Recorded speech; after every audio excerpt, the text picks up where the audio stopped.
एखादी स्त्री गरोदर असते आणि ती प्रेग्नेंट म्हणजे होतं तिचं बाळणपण होतं ऍक्च्युली आणि सीझर होतं, तर त्याच्यामध्ये इंजेक्शन दिलं जातं कमरेत बरोबर. घालून. तर भरपूर स्त्रिया असं बोलतात की माझं ते पेन करतं इंजेक्शन अजून. तर ते तो ऍक्च्युली काय इश्यू आहे सर?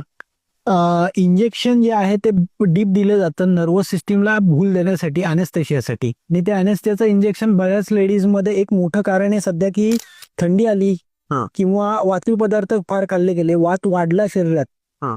बाहेर शीतता, थंडी आली फार की ते पेन करायला लागते, कडक होते, स्पाझम साठतो. बिकॉज ऑफ तिथले मसल भुलेच्या तिथल्या दिल्या गेल्यामुळे तिथल्या मसलमध्ये एक ताठरता आलेली असते.